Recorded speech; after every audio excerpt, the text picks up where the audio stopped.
Sick Harrison Price from the historic Wall Center. Time to welcome back the director of everything at Elite Prospects, home on Vancouver Island from Buffalo. I'm going to guess Vancouver Island never looked as good as when the plane was coming down. Here's Cam Robinson after his weekend at the draft. Hello. Buffalo's great this time of year. Oh, yeah. Said no one. Oh. The weather held at least, but I'll mention this real quick though, boys. Director of everything is starting to catch on. They introduced me as that on like MSG Network when I was there in Buffalo. Really? Too. I was like, oh man, it's starting to pick up steam. I'm probably going to get like a meeting with HR after this or something. That is not your title. Don't falsely advertise yourself. Thank you, MSG, for listening to the show. Shout you out. Yeah, exactly. No, but we can joke about Buffalo, but from what I've been able to pick up, Cam, more so than the host city, it's the loss of the decentralized draft that just about everyone who isn't an NHL general manager hates. Like, including, like, some people thought, like, the commissioner was being passive-aggressive about it in the arena. Like, just everyone except for the 32 general managers. And I'm not even sure it's 32 general managers. I think it's just the squeakiest wheels of that lot have gotten their way here and diminished something that was uniquely NHL and a whole lot of fun for so many. What do you think the split is for GMs? What do you think the split is? How many teams are for the centralized and how many are against? Yeah, so unfortunately, I don't have 32 GMs that'll pick up the phone for me. But I mean, I think I talked to 7 different GM / presidents of hockey ops at the Combine. 6 of them told me that they felt it should come back. 6 of 7. 3 of them said they voted to stay decentralized last year. And then the draft hadn't even happened, obviously, at the Combine. And they were like saying, they're like, you know what? I think it needs to come back. And one of them said, like, we can't make this the annual event where everyone comes together, the draft combine, like to try to get work done. It's too early. This isn't the right forum for it. So I certainly think that there is an appetite from some execs. And then some of them, even after last year's, were like passionate about it coming back. That they're like, this is crazy that we're not doing it. And now, like, my hope is diminished. Like, I don't think Gary's even going to do a vote this summer. I think it's just going to run it back decentralized. He said he wasn't going to. He said he's not going to poll them on a yearly basis. But here's the problem, especially on the Saturday, day 2. Oh, you get the overhead shot that's panning the arena, and especially as you get into round 6 or 7. There's nobody in the chairs near the front of the stage. There's nobody in the bowl. And, of course, because you don't have 32 operating teams and all their personnel around tables, it's really footage of nobody. It looks so Mickey Mouse. It looks so small time. It makes the NHL look like minor sports. That's what has been lost. Like, they either got to find a way to dress it up the way the NBA, the NFL do their draft set, or they have to go back to what they have just for the purposes of the images that are coming out of the draft, Cam. Boys, they, on day 2, went outside of the arena and they were recruiting people to come inside, giving them free tickets to come and sit in those seats right on the floor, not up in the stands. They were pulling people out off the street to fill those seats. We were watching them do it. They were walking right by me. These people were like, oh, they grabbed us. They asked us if we wanted to come, and then they put them right on the floor.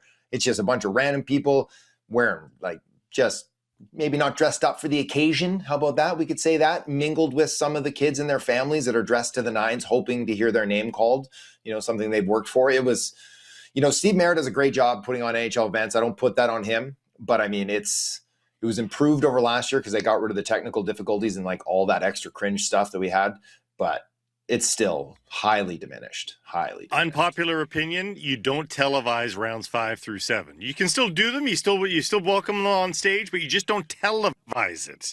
I mean, you're not missing out on the star power. I want to watch it, though. I want to watch it. I want to hear the experts break down the picks. Like, for me, that is the core of why I'm watching the draft. But yeah, like, the set should be dressed. I mean, that sounds like a bad game show, Cam. Like, come on down. Please sit in the audience. Like, next year they'll be paying people to sit in those seats. Anyways, I just hope Gary hammers down and tells the GMs, no, we had something special there. Y'all ruined it, and we're going back. Okay, on the Canucks. Nils Höglander out, Brendan Gallagher in. Your take. Yeah, I mean, obviously the writing's been on the wall forever for Nils Höglander that he just never he hasn't fit with a coach since he scored 24, right, or 25, or whatever it was that season. It's just he's found himself in the doghouse continually. Yeah, injuries are a problem, but it's too bad because he's like one of these like uniquely tenacious, skilled players that can fit up and down a lineup when he's going. It's just been so long since he's been going.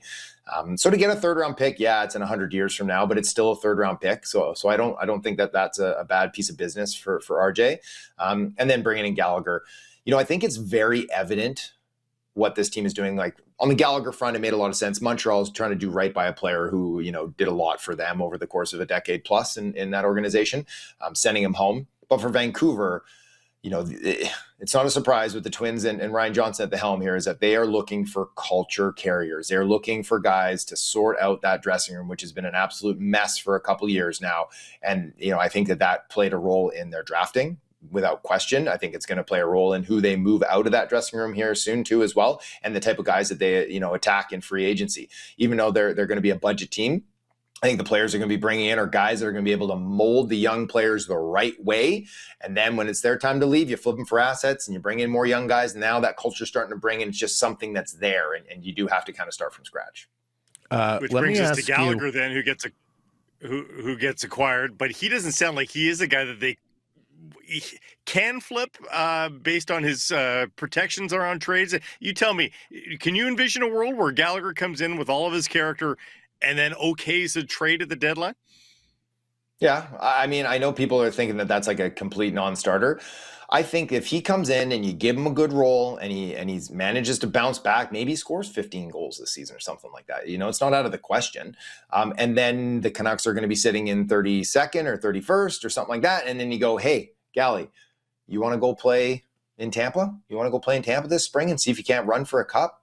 I don't know. If that's me at the end of my career, I'm probably saying yes. I'm probably being like, yeah, that's cool. I've always leave the family in Vancouver. I'm going to go play for a couple months, hopefully win something, and then, come on home and figure out the next step. So that's how I look at it. And also the fact that they got him at half a salary, right, for futures. They can also then retain another half. So you'd be trading him for free. So you can get yourself an asset back and return it. It seems like it could be win-win, but at the end of the day, it's like, it wouldn't shock me if he just plays the season in Vancouver and acts as that kind of blue guy in the room. Yeah. Mm-hmm. Yeah. Just back on Höglander for a second. There is a argument. We talked about it briefly yesterday, but I heard Drance talking about it as well. You weren't going to find a player of that age with that sort of upside and potential that could turn himself into a better player out there on the market, free agency or trade, or at least it would be very difficult. You had opportunity in a rebuild to get put a 25-year-old in the lineup every night who had scored 24 goals in the past and see if he could, A, be a player for you long-term because he is actually young enough that he fits their rebuild timeline, or become an even better player and return you an even better asset somewhere down the road, given that he's got 2 years left on the contract.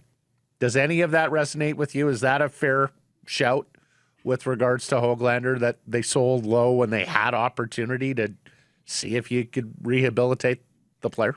Matt's a big fifth chance guy. Big fifth chance guy. I am asking the question. I know that the opinion is out there. I name check someone who has that opinion, Price. I'm bringing it up for the sake of debate. Don't tell Tom, but it was one of the first things I thought of was, and yes, I know he's been through several coaches and it hadn't worked out, and it's like, but I don't love selling low. I think getting a third round pick, even though it was so far down the road, it's like that's fine value. So you're not kicking yourself for it. But I was a little curious to see how he would work under Manny, which is kind of a different style of coach than he's had in a little while.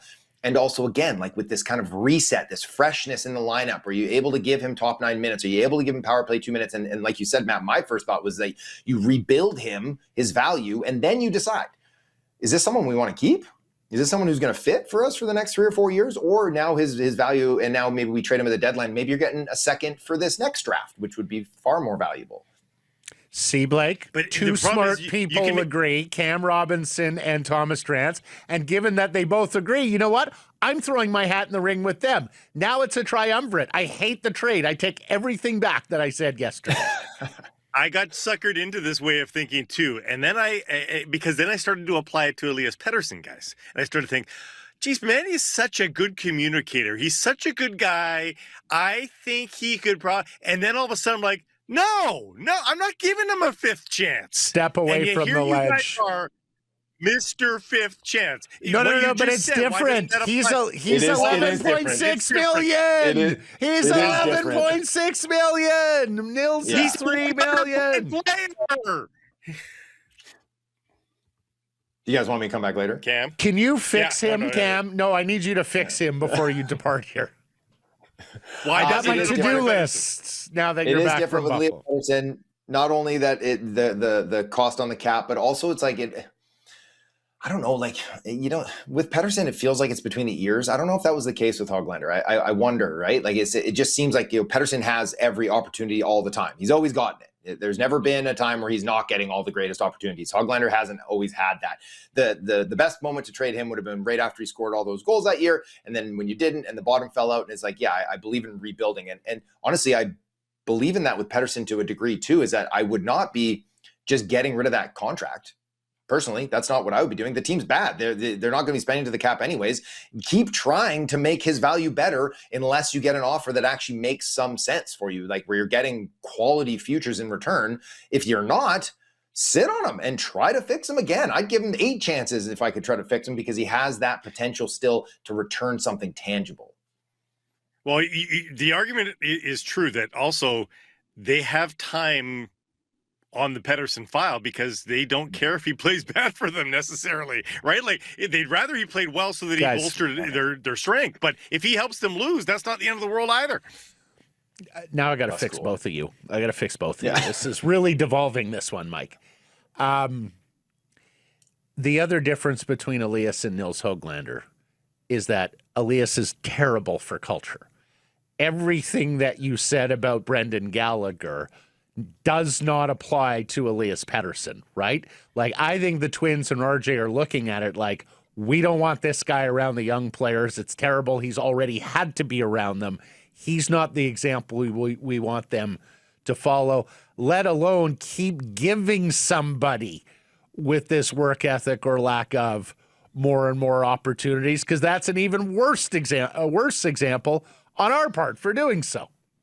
I don't know because it's not like he's toxic. It's not like he's in there running his mouth and being this kind of big, loud, negative presence in the dressing room. I think he might be a little sullen at times. And this is me just like, I'm not in the room. Like, I don't know how he might just be a quiet dude in the room making 11. He might be making, he might be making 11-6 and nobody hears from him. Right. Which is, and when you look at guys like Zebuyam and you're going to have, Malholtra in that room eventually. And like all these guys that said, you don't need to make Pettersson the poster boy for what you need to live up to. Yeah. You sometimes you have, not petulant, but you have these kind of stars over here that we like him because he can do something for us, but you don't need to emulate him. You want to emulate this guy over here.